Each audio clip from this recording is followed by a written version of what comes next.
अस्सलामुअलैकुम दोस्तों, welcome to horror story with SK official. आज की ये कहानी एक ऐसी रात से शुरू होती है जब किला खामोश नहीं था। अंदर सिर्फ एक मशल जल रही थी। किसी को नहीं मालूम था कि उसे कौन जलाता है। शहर के लोग बात करना छोड़ चुके थे, लेकिन अली यहाँ सच जानने आया था। उसे यकीन था कि किला खाली नहीं, कोई यहाँ अब भी आता है। तो चलिए चलते हैं कहानी की तरफ। रात के उस हिस्से में जब किला मुकम्मल तौर पर सियाह हो चुका था, सिर्फ एक मशल जल रही थी। हवा चलती तो शोला कांपता, दीवारों पर टूटी हुई ईंटें लरसती हुई दिखाई देती थीं। इस लम्हे अली किले के अंदर खड़ा था। उसके कदमों के नीचे मिट्टी में नमी महसूस हो रही थी। उसे लग रहा था कि किला सांस ले रहा है। ऐसा लग रहा था जैसे किसी ने अभी अभी उस मशल को जलाया हो। इस ख्याल ने उसके दिल की रफ्तार बढ़ा दी। वो किला देखने एक सच्चाई जानने आया था। दिन में उसने पूरा किला घूम लिया था। सूरज के ढलते ही जगह बिल्कुल बदल गई थी। दीवारों के पीछे से ठंडी हवा आती और कानों में सरसराहट जैसी आवाज छोड़ जाती। उसे हर तरफ खामोशी मिल रही थी, लेकिन यह खामोशी आम नहीं लग रही थी। मशल की आग में अजीब सी मुस्तकिल मिजाजी थी, जैसे उसकी ड्यूटी हो। अली ने कई दिन तहकीक की थी। उसे पता चला था कि इस किले में रात को रोशनी दिखाई देती है। किसी ने कहा था कि कई सालों से रात को बस एक मशल जलती है और सुबह होने से पहले खुद ही बुझ जाती है। शहर के लोगों ने उस पर बात करना छोड़ दी थी। सब ने उसे इत्तेफाक समझ लिया था। अली ने उसे इत्तेफाक नहीं माना। उसे यकीन था कि कोई ना कोई यहां आता है, कोई वजह है जो सबसे छुपी हुई है। रात गहरी हुई तो जिन जगहों पर सूरज के वक्त सब कुछ वाज़ेह था, वो अब धुंधला हो गया। किले के बड़े दरवाजे के पास पत्थर टूटा हुआ पड़ा था। अली ने कदम आहिस्ता रखे। उसे लगा जैसे दीवार के पीछे कोई खड़ा हो। उसने गर्दन मोड़ी, वहां कुछ नहीं था। फिर भी जमीन पर एक पुराना निशान दिखाई दिया, जैसे बार बार चलने से मिट्टी हिल गई हो। यहां दूसरी शख्सियत सिर्फ इमरान था, वही पुराना रखवाला। लोग कहते थे कि वो किले का ख्याल रखता है। वो यहां रहता था। उसने ही किले के बारे में सबसे ज्यादा बातें सुन रखी थीं। अली ने दिन में इसे देखा था।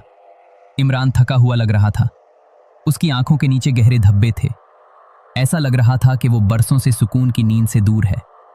रात में इमरान कहीं नजर नहीं आ रहा था। फिर भी अली को महसूस हुआ कि कोई उस पर नजर रखे हुए है। इस एहसास ने उसकी चलती सांस में हलचल डाल दी। वो मशल के करीब पहुंचा। लकड़ी खुश्क नहीं लग रही थी। उसे लगा जैसे मशल नहीं हो। फिर भी आसपास कोई बर्तन, कोई तेल, कोई सामान नहीं था। दीवारों में दरारें छुपी हुई कहानियां सुनाती महसूस हो रही थीं। हर 20 कदम बाद दीवार के कोने में कोई साया सा बनता और खत्म हो जाता। अली ने एक लम्हे के लिए तसव्वुर किया कि शायद उसका दिमाग खेल खेल रहा है, लेकिन किला बिल्कुल खाली नहीं लग रहा था। उसने मशल को गौर से देखा। शोला एक सीधी लकीर की तरह ऊपर उठता, फिर झुक जाता। शोले के पीछे दीवार पर किसी के कंधों जैसी परछाएं बनती। वही परछाएं कुछ देर ठहरती और गायब हो जाती। अली ने महसूस किया कि टिला किसी नज्म के तहत चल रहा है। कुछ हो रहा था, लेकिन वो अभी समझ नहीं पा रहा था। उसे महसूस हुआ कि जमीन हल्की हल्की गर्म है, जैसे यहां किसी ने देर तक खड़े होकर कुछ किया हो। किले के अंदर एक पुरानी सीढ़ी थी, पतली और खराशों से भरी हुई। वो सीढ़ी किले के ऊपर वाले हिस्से तक जाती थी। अली ने ऊपर जाने से गुरेज किया। उसे लगा कि असल मामला नीचे ही है। रुक रुक कर चल रही थी, कभी बिल्कुल साकित, कभी अचानक तेज। हुआ जब रुकी, किला उससे भी ज्यादा संजीदा हो गया। अली ने अपने इर्द गिर्द रोशनी और साए के दरमियान फासले को महसूस किया। उसे लगा जैसे किला वक्त को रोक सकता है। कुछ देर बाद उसे लगा कि किसी ने पीछे आहिस्ता कदम रखा। आवाज बहुत हल्की थी, जैसे नंगे पांव धूल पर चलते हुए। उसने मुड़कर देखा। सिर्फ खाली रास्ता था, लेकिन उस रास्ते पर ताजा मिट्टी हटी हुई थी। उसे इमरान याद आया। एक लम्हे के लिए उसने सोचा कि शायद इमरान ही रात को यहां आकर मशल जलाता है। कोई जिम्मेदारी, कोई वादा। लेकिन इमरान के चेहरे पर जो थकन थी, वो आम नहीं लगती थी। उसके चेहरे में एक खौफ छुपा था, जैसे वो खुद किसी और की निगरानी में हो। रास्ता एक मेहराब के नीचे जाकर मुड़ता था। मेहराब के अंदर अंधेरा थोड़ा ज्यादा था। अली ने देखा कि मेहराब के ऊपर पुराने जमाने की खराशें थीं। कोई तहरीर जो मिट चुकी थी, सिर्फ निशान बाकी थे, जैसे किसी ने यहां से यादें मिटा दी। मिशल अब भी बगैर किसी तेज झटके के जल रही थी। उसके गिर्द सुर्ख चमक का हाला बना हुआ था। किले के बीचों बीच ये रोशनी किसी निगहबान की तरह खड़ी थी। अली को लगा कि ये रोशनी शायद किसी का इंतजार करती है, हर रात, इसी वक्त, इसी मकाम पर। कुछ लम्हे गुजरे। किले के ऊपर कहीं दूर से एक चिड़िया जैसी आवाज आई, लेकिन रात में यह आवाज अजीब सी लग रही थी, जैसे किसी ने हल्का सा इशारा किया हो। हवा ने मशल को हिलाया, साया फिर से दीवार पर फैल गया। इस बार वो ज्यादा वाज़ेह था, इंसानी शक्ल जैसा। अली के जहन में एक तस्वीर बनी। शायद यह किला किसी वादे में बंधा हुआ है, शायद किसी ने अपनी आखिरी रात यहां गुजारी हो और उसके बाद यह रोशनी एक निशान बन गई हो। हर रात वो लम्हा दोबारा जिंदा होता हो। अंदाजा हुआ कि मशल के नीचे जमीन पर एक हल्का सा निशान है, किसी गोल दायरे जैसा। मिट्टी उस दायरे के अंदर ज्यादा साफ थी, जैसे यहां ज्यादा बार कदम रखे गए हों। उसने दायरे के आसपास देखा, कदमों की हल्की सी तरतीब मौजूद थी, आगे पीछे आकर जाना। इसी वक्त उसे टिले के अंदर से हल्की सी खांसी जैसी आवाज सुनाई दी। आवाज न बहुत करीब थी न बहुत दूर, सिर्फ इतनी कि दिल के अंदर एक सर्द एहसास उतर जाए। उस आवाज ने एक बात साफ कर दी, किला वाकई खाली नहीं था। इमरान कहाँ था? यह सवाल अब ज्यादा भारी हो गया था। अली ने सोचा कि शायद इमरान इस जगह का कैदी है, शायद वो हर रात यहां आता है, शायद वो खुद भी नहीं जानता कि क्यों आता है। रात गुजर रही थी, लेकिन वक्त रुका हुआ लग रहा था। मशल की आंख जैसी रोशनी मुसलसल अली को देखती महसूस हो रही थी।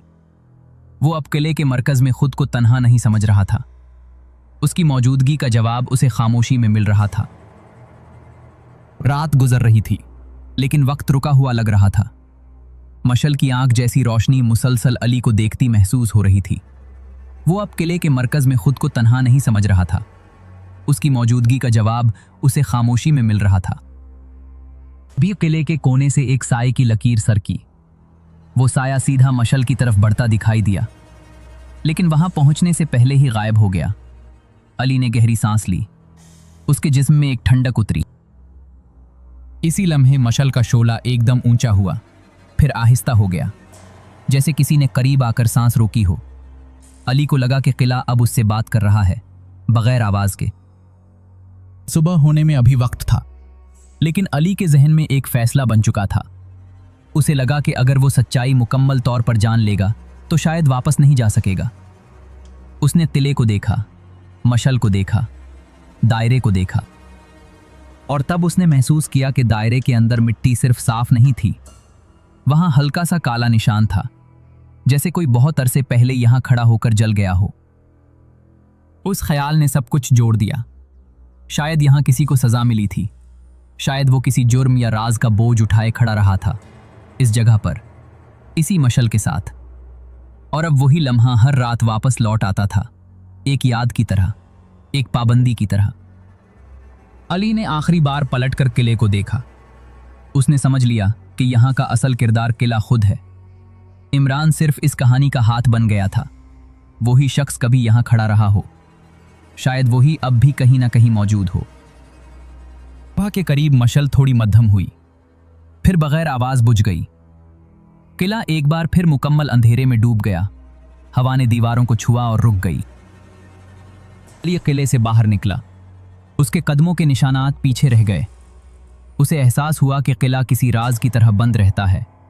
जो शख्स यहां आता है वो सिर्फ देखता है, सच कभी मुकम्मल सामने नहीं आता। इसी वक्त एक बात जहन में अटक गई। अगर मशल हर रात जलती है तो उसे बुझाने वाला कौन होता है, और अगर कोई नहीं होता तो फिर ये खुद क्यों बुझती है? इस सवाल ने किले को और गहरा कर दिया। अली जान गया कि वो यहां से निकल गया है, लेकिन किला अब उसके साथ रहेगा, हर रात के ख्याल में, इस एक जलती मशल की तस्वीर में। उम्मीद करता हूं दोस्तों आज की कहानी आपको पसंद आई होगी। वीडियो को लाइक करें और शेयर करें। अगर आपके पास भी ऐसी कोई सच्ची कहानी हो तो आप उसे कमेंट में ज़रूर शेयर करें। हो सकता है आने वाली वीडियोस में आपकी कहानी को भी शामिल किया जाए। अगर आपने अभी तक हमारे चैनल को सब्सक्राइब नहीं किया तो जल्दी से सब्सक्राइब करें और बेल आइकन को भी दबाएं, ताकि आपको ऐसी ही सच्ची और डरावनी कहानी वक्त पर मिलती रहे। इसी के साथ मुझे दीजिए इजाज़त। मिलते हैं फिर अगली वीडियो में, तब तक के लिए अल्लाह हाफिज़।